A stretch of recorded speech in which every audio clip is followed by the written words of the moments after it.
Hello there and welcome back to the channel Horse Racing fans. It's another day and another Cheltenham based video, and today we're going to have a look at the Boodles Gold Cup on the Friday, and it kind of is an important race. It's probably the biggest of the whole week, and if you're down coming into this you need a winner. Hopefully I'm going to find that for you in this video. So we'll start off with the market. Galopin de Champs is the market leader at 13-8. A Plus Tard and Noble Yates at 7s. Brave Man's Game, the King George winner, at 8s, with Statler, who was second behind Galopin de Champs last time out. We've got Shishkin at 10s. He's probably bound to run in the Ryanair, so not worth a bet at this point. I don't think it'd stay this far. Anyway, Conflated, Ahoy Senor and Protectorat are both 12, 14 to 1 shots. And Hewick at 20 to 1, looking to make the step up in class. Manila Indo, the winner of 2 years ago, at 20 to 1, with Sounds Russian, who ran very well behind Ahoy Senor last time out. Capadano and Fury Road at 33 to 1. And we've got Royal Pagaille at a very big price of 50 to 1 for a horse of his calibre. So we'll start off with the market leader, Galopin de Champs, who he has looked very impressive in both of his starts this season. First up at Punchestown, over 2.5 miles, he dispatched Fake Dudori, Hatan Colors and Lifetime Ambition pretty well. He settled nicely in behind, jumped economically enough, and then just quickened and went further and further clear late home. He won by about 12-15 lengths, I think, that day. And then his next run was at the Dublin Racing Festival, where he was sent off about 1-3 in the market, and he wasn't that convincing. He was up to 3 miles for the first time over fences, and I wasn't totally convinced by this performance. If you look at the result, he beat Statler by 8 lengths, and on paper that looks decent enough form, but he jumped okay in behind, but he seems to lose his jumping ability when he's over 3 miles. He's almost been ridden to stay this trip, and I don't think you can be ridden to stay and win a Gold Cup. I think you've got to be a thorough stay. If you look at the last few winners of this race, we've got A Plus Tard, who is a thorough stayer. Manila Indo, again, stays for days. Album Photo won it twice. He doesn't have much pace at all, but he managed to win 2 Gold Cups. And before that, it's the likes of Native River, who again didn't really have a yard of pace, but could win a Grand National. He's got that much stamina. So I think Galopin de Champs is almost a bit of a unique favourite for this, in that he's not bound to stay this trip. I'm not totally convinced he will. He's definitely got the ability. He's got Paul Townend in the plate. Now, he has won the Gold Cup twice on Album Photo. He's also given Album Photo a very bad ride in the Gold Cup the year after. So there probably is question marks about the jockey, who isn't having the best of season, to be totally honest. He was pretty poor at the Dublin Racing Festival. That ride on Lossiemouth, I know that was a 2-mile hurdle race, which is very different to the Gold Cup, but he hasn't had the best of seasons. Of course, he rides plenty of winners because who he is riding for, but I think his actual riding ability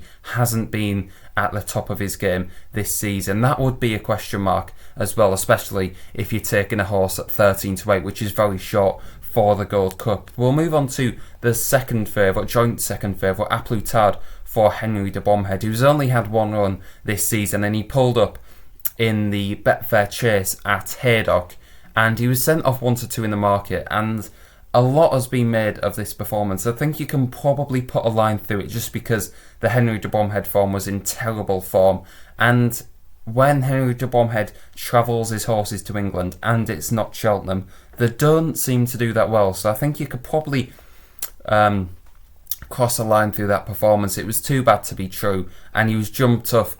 He was pulled up with long enough to go that you knew it was just too bad to be true. Protectorat won that day, who reopposes again. He was on fire, to be fair. Dan Skelton horses in the early parts of the season always do tend to be way ahead of the other horses. I think the other horses do catch up towards the latter end of the season. That has been seen because Dan Skelton has had plenty of chances in the Cheltenham Festival in the last couple of years without getting as much winners as you'd expect him to. So I think Protectorat is one where he was good in the Betfair Chase in the early parts of the season. He has since disappointed at Cheltenham. He was sent off pretty much even money, and he was beaten by a Hoyson, Sounds Russian and Noble Yates pretty comfortably, to be honest. So I don't think he'll be reversing the form and winning the Gold Cup. His 14-1 in the market is probably a little bit too short anyway. I wouldn't want to be betting on him anything shorter than 20-1. But A Plus Tard does have plenty of question marks. He was withdrawn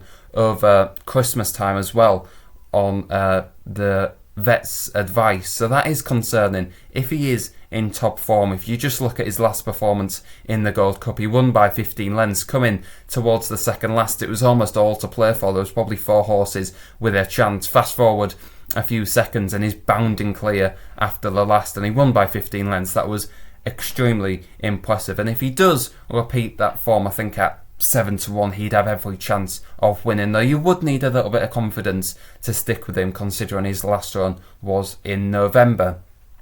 On to Noble Yates then. He's another one who looks very good in the early parts of the season, especially at Aintree in December. He looked to be going nowhere when he was in that race against the Hoyson, Dashel Drasher and Sounds Russian, and then suddenly the turn of foot he showed over the extended 3 miles, that was very impressive, and I don't think many of the horses have that in the lineup. That was on a little bit better ground. He raced on soft ground in the Cotswold Chase at Cheltenham, another Grade 2, and he just didn't seem to have that turn of foot on softer ground. Whether he is a good ground horse, that might be a possibility, and he probably will get decent enough ground at Cheltenham, so we can probably see a better performance. He will stay, we know that, he's won a Grand National over 4 mile 2 furlongs, so the stamina is no problem. The turn of foot can be there, but I just think his profile is a little bit inconsistent. Again, you'd need a little bit of confidence, a little bit of trust to back this horse at 7-1. On to the first English horse in the market, Boy of Man's Game, 8-1. He's 2 from 2 this season. He was very good in the Charlie Hall, albeit a Hoyson did massively underperform, and he was even better in the King George, a race that Paul Nicholls does so well in. He won it by 14 lengths, of course. It would have been a couple of lengths if La Hompresse didn't unseat at the last, but I think he was well in command that day, and even beating La Hompresse, that was the Brown Advisory winner of the year before, so the form of that race is decent. Does the form of the King George translate to a Gold Cup? They are 2 very different races, but I think this horse is probably one of the best horses Paul Nicholls has had in quite a few years now. He does know how to win a Gold Cup as well. He definitely knows how to win a King George too. So I think this horse, if Paul Nicholls was going to win a Gold Cup, I think this is the horse that he would win it with. He's coming into his prime now. He's 8 years old, and Paul Nicholls has been bullish for the past, even from when he was a hurdler. He always knew this horse was going to be a top class staying chaser. He is proving to be that. Is he going to be able to cut it up against the Irish? I'm not too sure, but his jumping will put him in good stead. I don't think anything will jump better than Boy of Man's Game. That can only be a good thing. Whether the engine is there over the 3 mile 2 furlong strip, there was always question marks about does he thoroughly stay. I think he did prove that in the King George. He got into a tussle, got into a set 2 with La Hompresse. He did stay on strongly. He was seeing off La Hompresse when Charlie Deutsch wasn't seated as well. So I think Boy of Man's Game will stay this trip. I think he's got the engine. He might be a tad short on class, but at 8-1 he seems a rock solid bet. Statler is also an 8-1 shot, and I'd rather back Boy of Man's Game than Statler at the right price. I mean, he was beaten by Manello Indo over 2 mile 6 furlong. I think Manello Indo, probably both horses, did need every metre of that 2 mile 6 furlong trip, but not to see Manello Indo off, who was out first time for the season and historically does need the first run back. I think that was a poor performance. Ran well enough behind Galopin Des Champs over 3 miles, but was never really going to threaten Galopin Des Champs and just nab second on the line. And Fury Road did belt the last. If Fury Road didn't make that bad mistake at the last, he would have definitely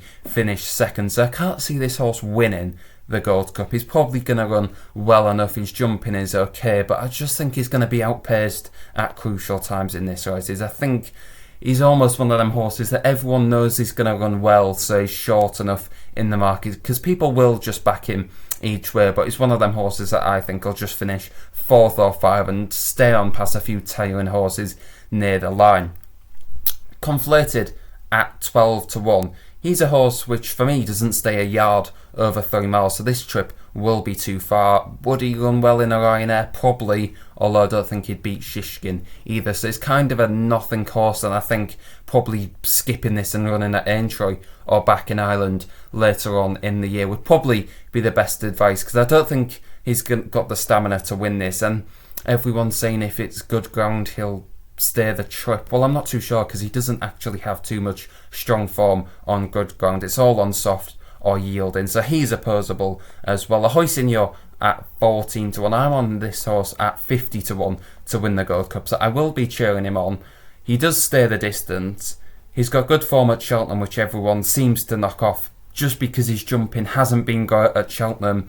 They say he can't win a Gold Cup. Well, he ran well enough behind Lompois in the Brown Advisories last year. He beat Noble Yates, who's a 7 to 1 shot for the Gold Cup at Cheltenham, pretty comfortably last time out as well. I think he's one horse that'll, if his jumping holds up, he'll run well. I could easily see his jumping falling apart like it has done on plenty of occasions, and him just being tailed off, maybe even pulled up. But if his jumping doesn't fall apart, I think he's a horse that can outrun his odds. He always gets better throughout the season. He's had 4 runs, this will be his 5th run. Usually for horses that would be a negative. For him, he just gets better and better as the season goes on. I think he'll kind of go on any ground too. He's done it on good ground, he's done it on soft ground, so that won't be a problem as well. So at 14 to 1, he's a horse that I'll probably be sticking with I've been on at much bigger prices. He's down to 14 to 1, that's just about right for me. So Ahoy Senor, I think, would be a slight verdict in the Gold Cup. Maybe not at 14 to 1, but if you got the fancy prices earlier on, I think he would be one of the better shouts. But the bet that I will be doing definitely on the day is laying Galopin de Champs if he's anywhere near 6 to 4 on the exchange. If he drifts anywhere out towards 2 to 1, it probably wouldn't be the best idea, but I am putting my neck on the line. Galopin de Champs will not win the Cheltenham Gold Cup. That is all from me and a preview of the Cheltenham Gold Cup. I hope you enjoyed it. Thanks for watching. Subscribe, comment your winner of the Cheltenham Gold Cup too, and I'll see you next time with some more Cheltenham content.